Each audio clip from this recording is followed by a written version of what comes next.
Saint-Joseph, avec qui on a eu des relations. Nous sommes tous du mouvement français, le mouvement de la jeunesse catholique de France.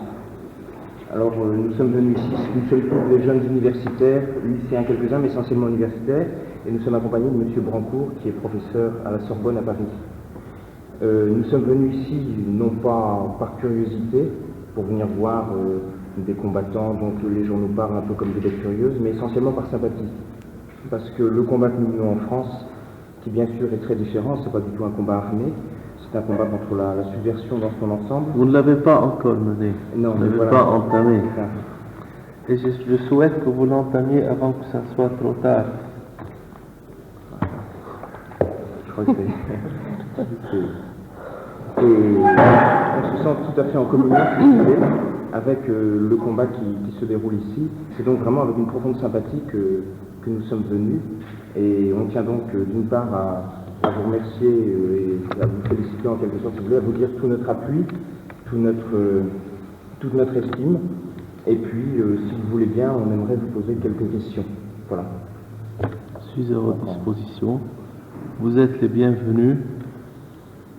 Et votre introduction nous satisfait un peu parce que c'est la première fois, ou une des rares fois plutôt, où nous sentons que quelqu'un comprend notre combat et apprécie la valeur de ce combat.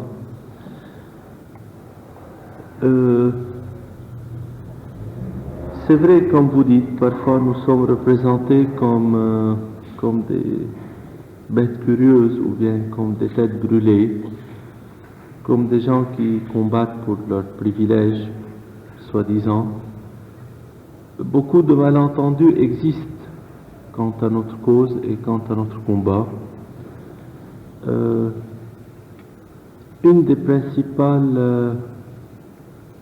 Un des principaux gains que nous avons retirés de cette bataille jusqu'à maintenant, c'était une prise de conscience de la situation dans laquelle nous étions et qui risquait de nous mener assez loin. Et l'époque où on croyait que des peuples entiers pouvaient être transplantés d'un endroit à un autre n'est pas tellement révolue.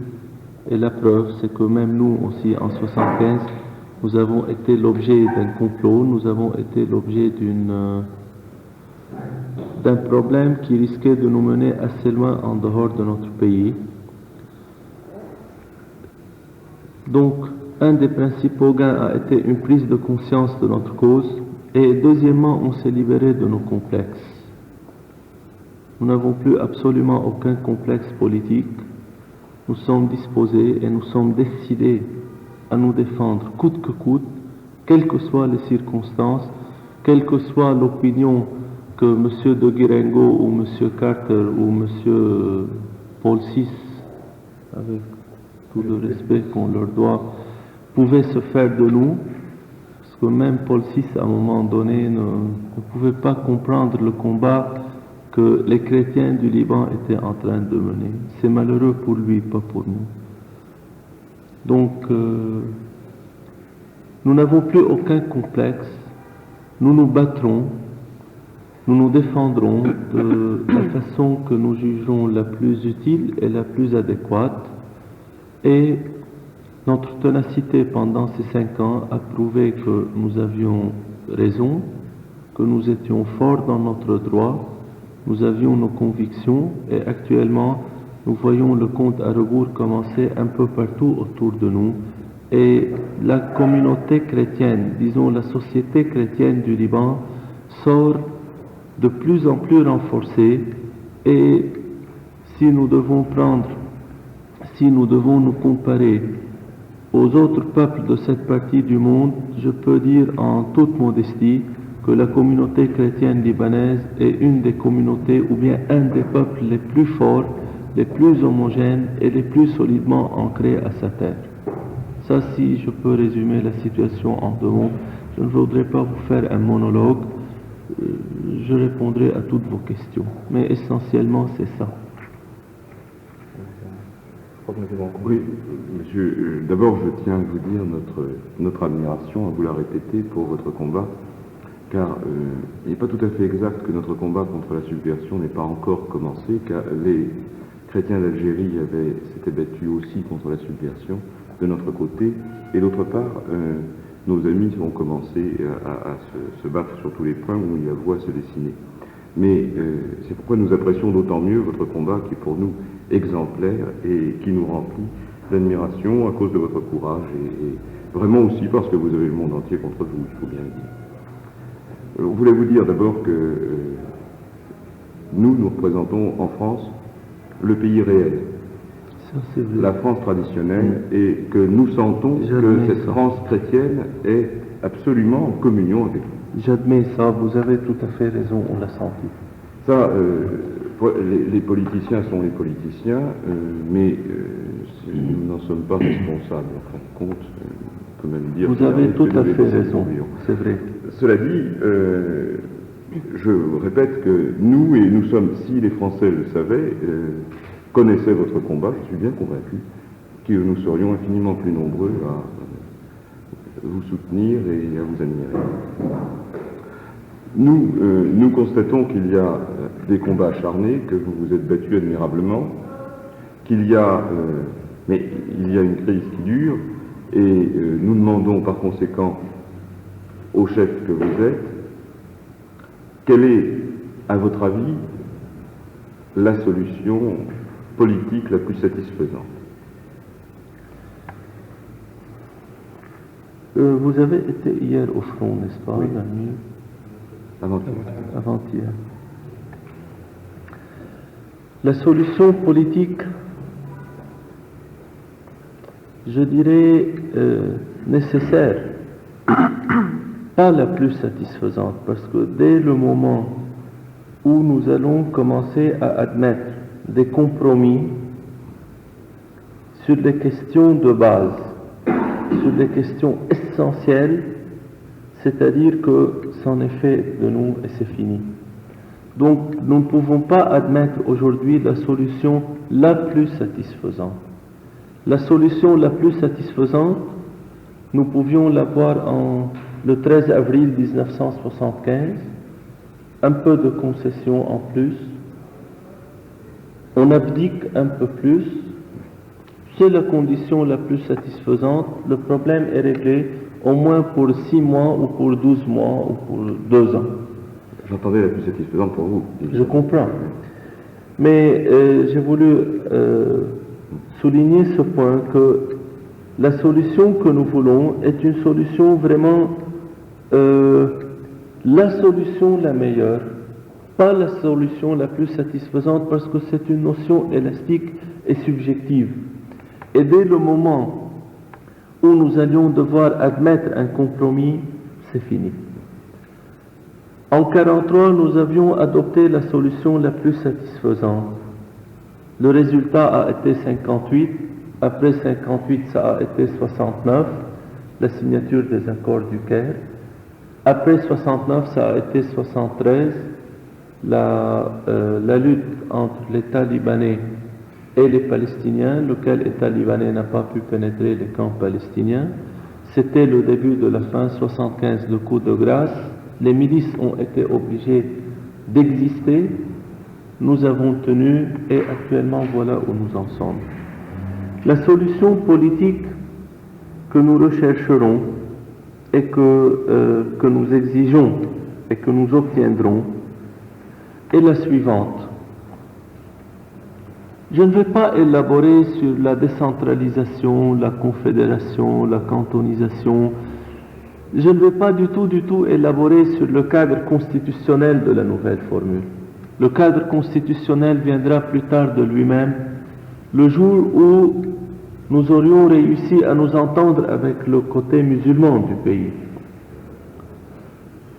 D'abord, ce que nous ne voulons pas dans notre solution, c'est la partition et c'est un État chrétien. Nous ne voulons pas de partition parce que un de nos grands philosophes compare le Liban à un grand pain, un morceau de pain. vous ne pouvez pas l'avaler en une seule bouchée. La partition équivaut pour nous à diviser ce pain en deux. Et l'avaler en deux bouchées est beaucoup plus facile que de l'avaler en une seule bouchée. En une fois, c'est impossible. Alors le Palestinien, appuyé par la politique américaine et la politique arabe, essaye de s'implanter sur une partie du territoire qui s'étend aujourd'hui du sud de la rue de Damas jusqu'à Zahrani. La rue de Damas, c'est là où vous avez été avant-hier. Une fois cette partie du pays conquise et envahie et servant de base d'implantation pour les Palestiniens, nous vous garantissons que dans 5 ans, avec la poussée démographique, ces hordes désertiques qui vont déferler sur des quartiers qui sont les nôtres, d'ici 5 ans, la partie occupée par les factions musulmanes et palestiniennes vont envahir le reste. C'est inéluctable. C'est inéluctable. Peut-être vous ne comprendriez pas pourquoi je dis c'est inéluctable. C'est la loi du nombre, la culture, la société, les mœurs, la facilité avec laquelle ces gens-là peuvent tuer, peuvent voler, peuvent violer. C'est une question de culture et de civilisation. Comme on dit en termes économiques, la mauvaise monnaie chasse la bonne. Si ce pays est divisé en deux, si la partition a lieu, aujourd'hui il y aura la moitié du pays qui sera à 100% palestinienne. L'autre partie, sous l'effet de cette invasion, va certainement d'ici 5 ans être étouffée et être submergée. Donc la partition n'est pas en notre faveur, ni à court terme, ni à moyen terme. À court terme parce que les territoires envahis aujourd'hui par les Palestiniens sont des territoires chrétiens. Damour, c'est une ville de 12 000 habitants maronites.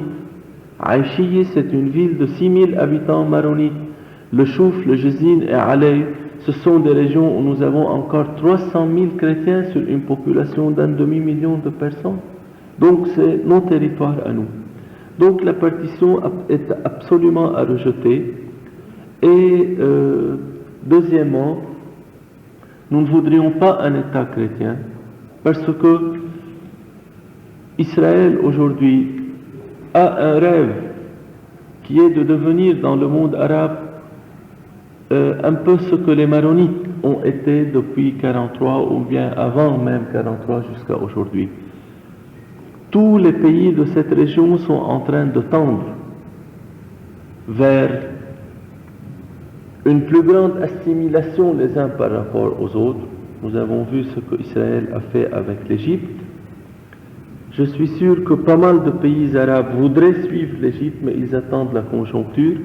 Donc à un moment où l'Occident, Israël et tout le monde fait des pieds et des mains pour être dans les bonnes grâces des Arabes, je ne vois pas pourquoi nous, on va se retirer de ce monde arabe. Nous sommes partie intégrante de ce monde arabe.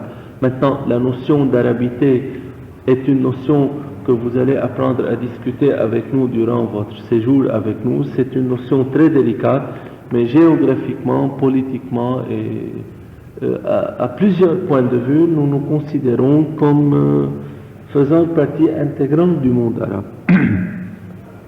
Donc, ces deux notions sont absolument à rejeter.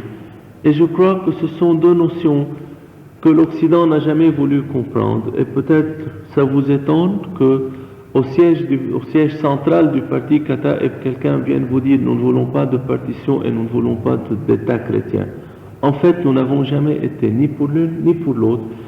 C'est uniquement la propagande palestinienne, appuyée par toute la machine américaine, qui a réussi à renverser les accusations. Si vous me demandez pourquoi, je vous dirai parce que depuis qu'en 1970, les Palestiniens ont été renvoyés de Jordanie, la terre de prédilection de l'établissement des Palestiniens était le Sud-Liban. C'est pour ça que toute la mauvaise foi américaine et toute la méchanceté palestinienne ont été déversées sur cette partie des Libanais, qui sont les chrétiens, parce que ces mêmes chrétiens allaient empêcher une occupation syrienne, comme nous l'avons empêché jusqu'à maintenant. Et vous savez que depuis une semaine, ou un peu moins, les Syriens commencent à se retirer du Liban. C'est à cause des ouradours que nous avons accepté de faire chez nous, c'est à cause de nos actes de résistance, c'est à cause de notre volonté de ne pas vivre occupé par quelqu'un. Comme nous avons réussi à remporter notre bataille contre le Syrien, le Palestinien également doit commencer à s'attendre à des actes de résistance contre sa présence politique et démographique au Liban. Donc, ceci étant, nous refusons la partition, nous refusons l'établissement d'un État chrétien et par voie de conséquence, nous refusons également l'établissement des Palestiniens et l'implantation des Palestiniens sur une partie du territoire.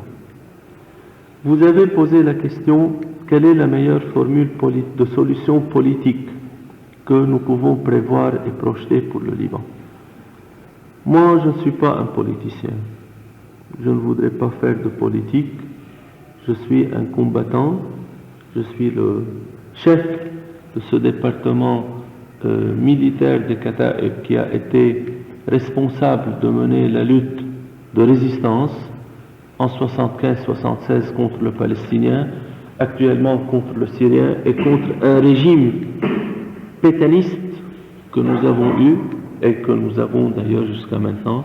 Mais c'est fini, ce régime est arrivé à terme. Aujourd'hui, il n'a même plus la force de se tenir debout. Donc notre problème avec notre Pétain est réglé. D'ailleurs, il commence à rejoindre nos rangs. Nous n'avons plus pratiquement de problème avec le régime libanais. Nous en avons eu en 76, 77, 78. Parfois, nous avons été obligés de résister contre le régime lui-même. Je crois que maintenant, ils reviennent à de meilleurs sentiments et nos problèmes commencent à être réglés avec eux. Le meilleur projet de solution politique que nous pourrions avoir est le suivant. La société libanaise est composée de deux groupes hétérogènes.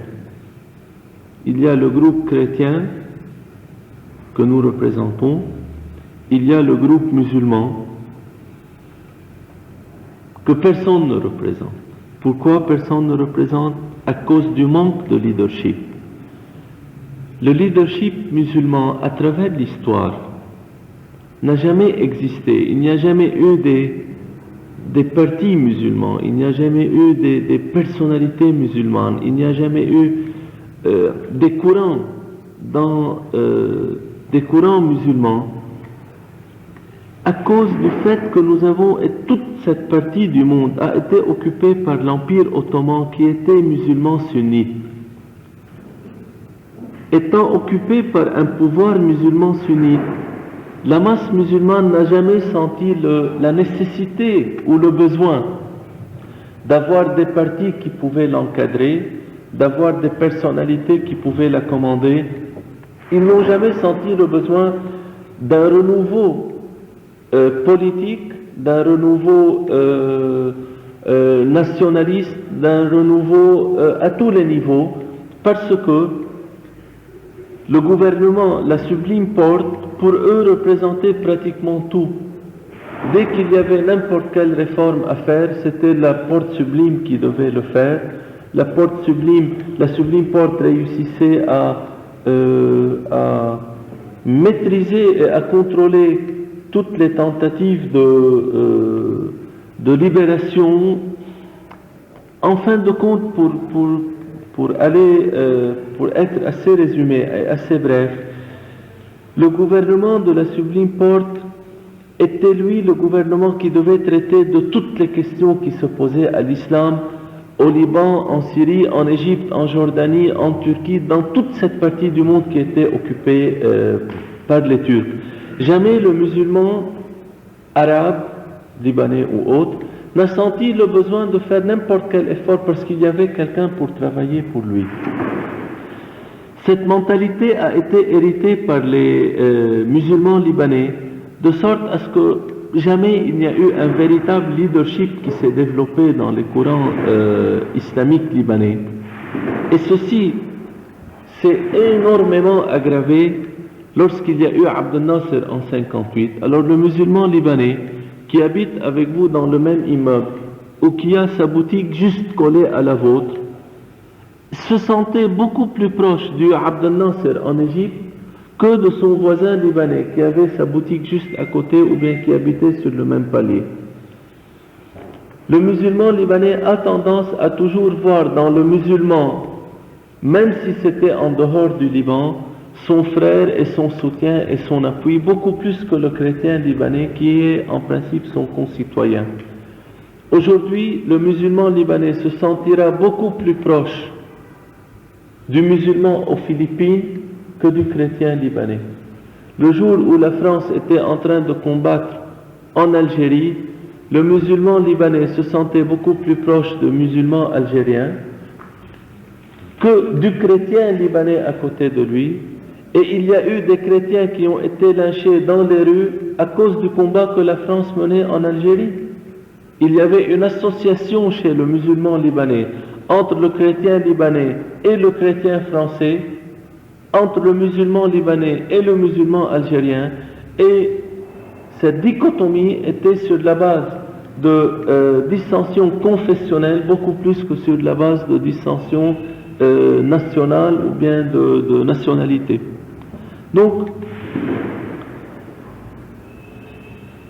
nous devons, dans n'importe quel projet de règlement politique, prendre en considération l'existence de ces deux groupes. Ils sont libanais, à leur façon certainement, mais ils sont libanais. Nous n'avons pas du tout la prétention, ni la volonté, ni l'idée de les jeter à la mer. J'espère qu'eux ont également renoncé à leur idée à eux de nous jeter à la mer, parce que vous savez que le 10 avril 1975, 3 jours après la déflagration générale que nous avons eue à Ain el-Rumayni, Kamal Jumblat, dans un de ses discours assez enflammant, avait prétendu qu'il suffirait de 5 Palestiniens pour jeter les chrétiens à la mer. Ceci a été dit. Alors j'espère qu'ils ont déchanté et que nous sommes toujours ancrés sur notre territoire. Le projet idéal de solution politique, après avoir dit ce que nous refusons, serait une démocratie composée, c'est-à-dire un genre de fédération, un genre de décentralisation, un genre de cantonisation, un système où la démocratie serait assez complexe et assez composée, de sorte à donner aux deux groupes existants sur le territoire libanais la sécurité et la liberté dont chacun a besoin. Pour arriver à ce stade, et je vous ai dit, je n'élaborerai pas encore ces idées, il est encore trop tôt pour les élaborer. Peut-être au cours de votre prochain voyage, dans 6 mois ou dans 1 an, lorsque vous viendrez, nous vous donnerons beaucoup plus de détails sur ce que réellement et concrètement nous voulons. Ce n'est pas parce qu'aujourd'hui nous ne savons pas ce que nous voulons, mais parce qu'aujourd'hui nous avons 2 difficultés et nous refuserons de traiter du problème intérieur libanais. Nous refuserons, nous n'accepterons pas d'avoir un dialogue, d'avoir une entente, d'avoir des négociations. Nous refuserons d'avoir tout cela tant que notre pays est sous une occupation syrienne, tant que notre pays est sous une occupation palestinienne. Ce que nous voulons comme solution politique, en gros, le schéma, le grand cadre, est un genre de fédération qui puisse, à l'intérieur de l'intégrité du territoire libanais de 10 452 km², donner la pleine sécurité et la pleine liberté à tout Libanais résidant sur ce territoire. Comment? En donnant une décentralisation, en ayant un système bicaméraliste, en ayant un système présidentiel, un système parlementaire. C'est secondaire tout cela. Tout ceci, c'est l'habit que nous allons donner à notre entente et à notre volonté de vivre en commun, mais ceci n'est possible qu'une fois que les Syriens auront quitté le territoire libanais, et quitté le territoire libanais inconditionnellement, nous refuserons de payer le prix en accord et avec des facilités accordées aux Syriens. On refusera tout ça. Nous avons fait notre guerre de 78, nous avons eu nos ouradours, nous refusons de payer encore un prix politique supérieur ou bien un nouveau prix politique autre que le prix déjà payé en sang, en victimes, en destruction et autres. Le Syrien devra se retirer. Et je crois que le Syrien actuellement, à cause de sa situation intérieure, est obligé de se retirer, et il est en train de se retirer. Vous devriez aller visiter Sennelfil et Mkallis, vous verrez comment en l'espace d'une semaine, une région qui était absolument désertique à cause d'une présence syrienne très forte, dès que les Syriens se sont retirés, vous pouvez voir immédiatement comment le chrétien a repris. Donc ceci doit être généralisé sur tout le territoire libanais. Et, entre parenthèses ici, De Guirengo, en 78, a prétendu que nous étions en train de provoquer les Syriens et que les Syriens faisaient très bien de nous taper dans le dos parce que nous sommes des petits voyous qu'il faut à tout prix éduquer et que l'armée syrienne était là pour éduquer. Ce monsieur De Guirengo, qui n'a jamais fait de résistance peut-être dans sa vie, ne peut pas comprendre que attaquer un blindé syrien au Liban, pour nous c'est un acte de résistance, ce n'est pas un acte de provocation. Attaquer un QG syrien et avec toutes les victimes que cela suppose dans les rangs syriens, ce n'est pas un acte de barbarie, ce n'est pas un acte de provocation, c'est un acte de résistance. Et la succession de ces actes de résistance a entraîné un jour un retrait syrien. Si je dis cet exemple, c'est parce que nous avons actuellement une autre difficulté pire que la difficulté syrienne. Le Syrien, quand vous l'expulserez du Liban, quand il devra se retirer du Liban, il a un territoire où aller. Le Palestinien, tout le monde se fait du mauvais sang pour lui parce que ce pauvre Palestinien ne sait pas où aller. Personne ne veut de lui, il n'a plus de pays, il n'a plus de territoire. Donc, nous dirait M. Kreisky et dernièrement M. Valéry Giscard d'Estaing et avant eux M. Carter, nous disent que ce pauvre Palestinien ne sait pas où aller. Il est chez vous, vous devez traiter avec lui, vous devez prendre les choses telles qu'elles sont. Sur une population de 2,5 millions d'habitants qu'il y a au Liban, il y a 600 000 réfugiés palestiniens. Ce qui fait que pour un total de population comme la France, vous auriez l'équivalent de 11 millions de réfugiés. Si on doit faire des règles de 3 et des calculs et des proportions, vous auriez 11 millions de réfugiés. 11 millions de réfugiés établis, vos Champs-Élysées seront comme la place des Canons que vous avez visitée hier. Vos femmes et vos enfants seront violés par ces réfugiés. Vos maisons seront volées, votre souveraineté n'existerait plus, et il y aura toujours des Allemands ou des Belges ou bien des Luxembourgeois pour vous dire que bon, ces 11 millions sont chez vous, vous n'avez qu'à traiter avec eux et à vous entendre avec eux. Vous leur donnerez une partie de votre territoire et nous aurions résolu le problème. Et Paul VI priera pour les réfugiés alors que vous auriez établi chez vous.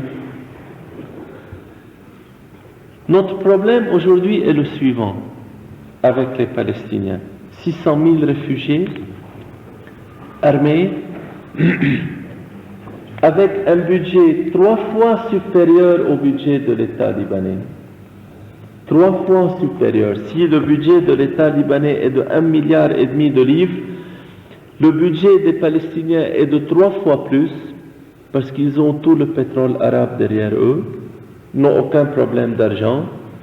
Ils ont toute la technicité subversive qui leur est fournie par la Baader-Meinhof, par l'armée rouge japonaise, par les brigades rouges, par tous les mouvements subversifs internationaux. Ils sont très bien établis au Liban parce que personne n'ose les toucher. pense à inviter M. Arafat chez vous. Tous vos émissaires français qui viennent au Liban se réunissent avec Arafat avant de se réunir avec les représentants du gouvernement libanais, avec tout le chichi et les baise-mains qui impliquent ou bien qu'impliquent les difficultés pétrolières et les difficultés de l'énergie que vous êtes en train d'avoir. Ces problèmes sont en train de se répercuter contre nous. Depuis 1 an déjà, nous sentons que l'Europe voudrait à tout prix régler le problème israélo-arabe en plaisant aux Palestiniens. Ils ne peuvent plaire aux Palestiniens qu'en leur donnant la souveraineté sur le territoire où ils sont. Donc, c'est le sud du Liban, c'est le sud de la rue de Damas, et tout le monde s'entend à être très généreux avec les Palestiniens au détriment du Liban. Ce qu'il y a à comprendre, ce que M. Valéry Giscard d'Estaing doit comprendre durant son périple dans les pays arabes, ce que M. Carter doit comprendre en promettant aux Palestiniens un homeland, ce que ce M. Kreisky devrait comprendre également en bougeant et en bouillonnant pour régler le problème palestinien, que celui qui veut régler le problème palestinien le règle à ses propres dépens à lui. Pourquoi être généreux au détriment du Liban et au compte des Libanais? Nous n'avons pas décidé à donner la place des martyrs ou bien d'amour aux Palestiniens pour faire plaisir à M. d'Estaing ou bien à M. Kreisky. Qu'il ne se fasse pas d'illusions.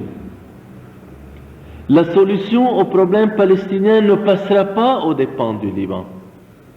On nous taxera d'être des têtes brûlées, ça va.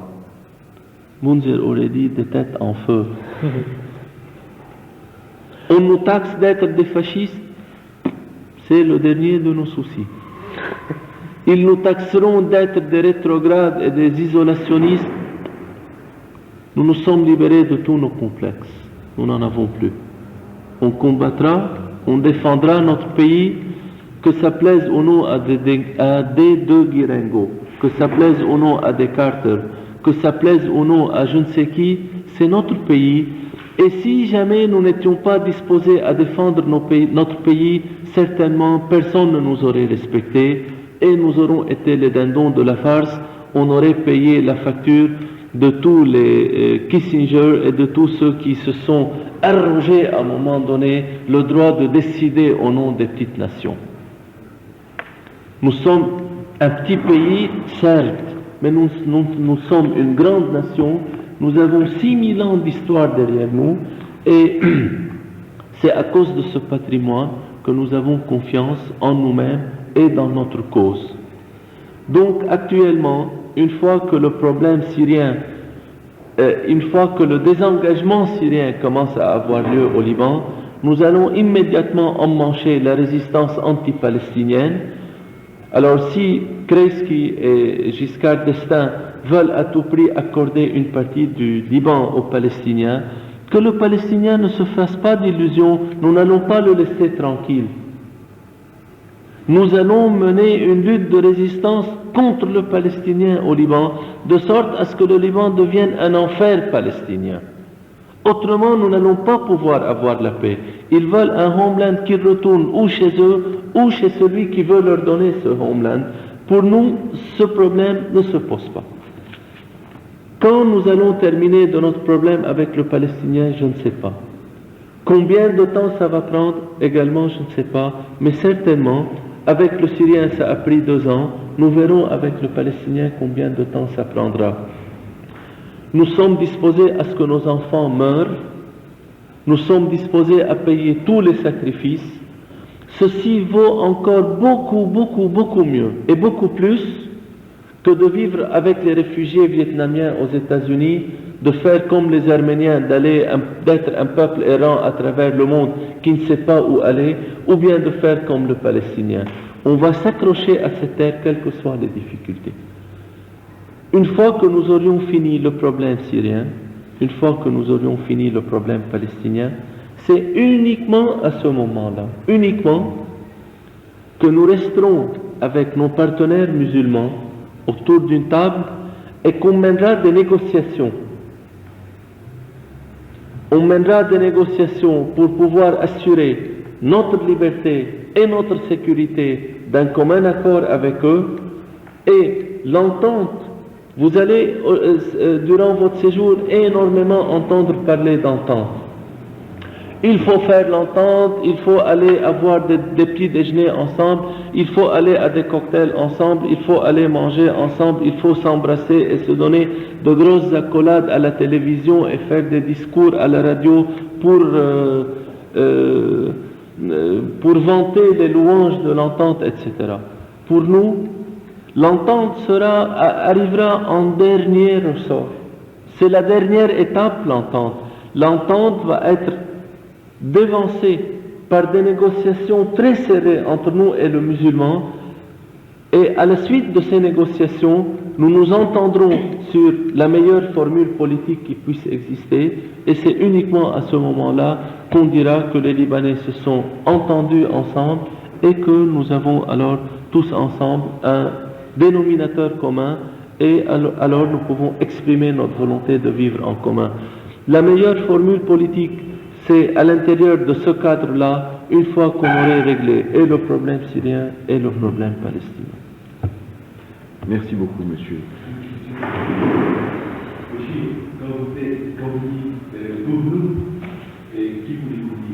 Pour nous, c'est la résistance libanaise. Pour nous, c'est la résistance libanaise, c'est tout le côté chrétien du Liban, si vous voulez, et même une grande partie du côté musulman, mais qui aujourd'hui n'ose pas s'exprimer, pour ne pas subir un sort semblable à ce journaliste libanais qu'on a attrapé depuis 2 semaines et qu'on a retrouvé ensuite dépiécé en petites pièces. On lui a arraché sa langue, on lui a coupé ses doigts parce qu'il avait écrit Salim Lawzi, le propriétaire du journal Hawadith et l'Evans qui paraît à Londres, parce qu'il a eu le culot en tant que musulman de dire que nous voulons nous dégager de la tutelle syrienne. Une semaine après, il a été retrouvé non pas seulement mutilé, mais coupé en petites pièces. Donc nous représentons même une partie de l'islam libanais, mais qui n'ose pas encore s'exprimer.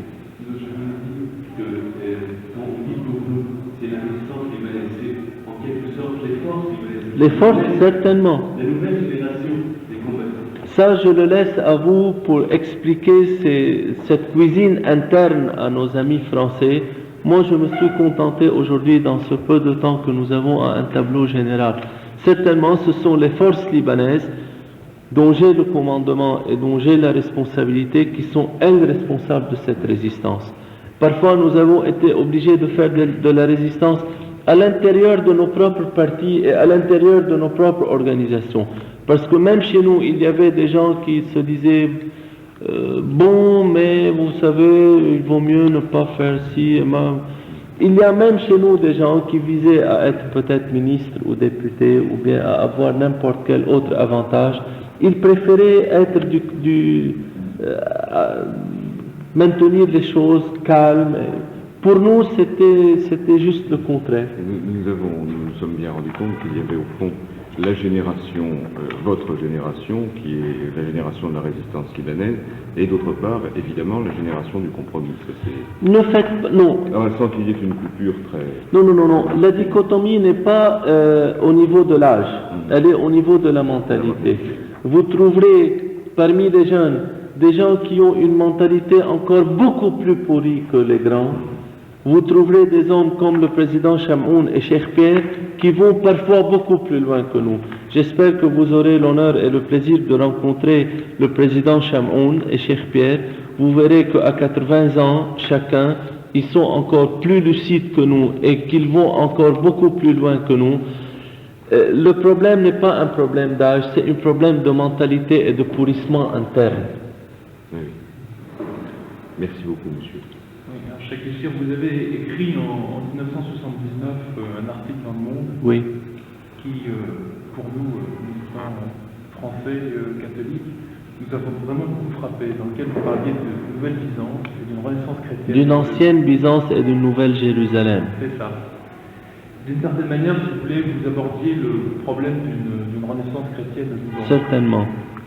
Alors pour nous qui sommes, par rapport à vous, très humblement, dans la bataille que nous menons tout à fait humble, nous menons quand même un combat, si vous voulez, dans notre pays, qui n'est pas le même que le vôtre, puisque le vôtre a été militaire. Pour nous, quand même, vous incarnez les premières personnes qui ont su stopper la subversion. Pardon, je peux vous interrompre une seconde. Notre combat s'est transformé en combat militaire parce que pendant 30 ans, nous avons fait ce que vous, Européens, vous êtes en train de faire aujourd'hui. Pour éviter d'avoir un combat militaire, vous devez combattre politiquement. Or, ce combat politique, vous ne l'avez pas encore mené. C'est ça ce que je voulais dire au début. Vous n'avez pas encore commencé une résistance politique. Vous êtes une majorité silencieuse qui n'ose pas s'exprimer. Vous avez peur des grèves, vous avez peur des grabuges, vous avez peur d'un engagement, vous avez peur de dire non là où il y a à dire non. Pourvu, c'est comme le vase brisé. N'y touchez pas, il est brisé. Chaque fois qu'on veut y toucher, attention. Le vase est brisé, de toute façon il est brisé. Ressaisissez-vous tant qu'il est encore temps avant que vous ne soyez obligés de faire des combats de rue comme nous l'avons fait. L'année dernière, vous aviez eu des manifestations à Paris. En l'espace de 4-5 heures, vous savez combien de magasins ont été saccagés, pillés, volés, des pavés enlevés, etc. C'est comme ça que ça a commencé chez nous. À cause d'un pourrissement dans l'organisme politique que nous avions. Je m'excuse, je vous ai interrompu. Votre témoignage est vraiment de première importance pour les Français avec lesquels que nous avons à... Je suis persuadé de ce dont vous êtes en train de parler. Même dans votre presse, on vous dit qu'en 3 heures, les blindés russes seront à Paris. Dans votre presse, ils sont en train de dire qu'en 3 heures, les blindés n'est-ce pas? C'est dans un de vos journaux. Bon, et alors, avec quoi vous allez les combattre? En boycottant les Jeux Olympiques de Moscou. Donc, si vous voulez, effectivement, je crois que vous avez parfaitement perçu la nature du combat que nous avons amené. C'est un combat qui est, pour nous, quand même très important, mais qui est aussi très difficile, parce qu'il y a des avions qui sont posés à nous au sein même de notre pays. Il y a justement le fait de la subversion qui atteint notre pays. Et si la France ne vous a pas soutenu comme elle devait vous soutenir, c'est justement parce que cette subversion était au sein même du gouvernement. C'est une subversion qui est une subversion matérialiste.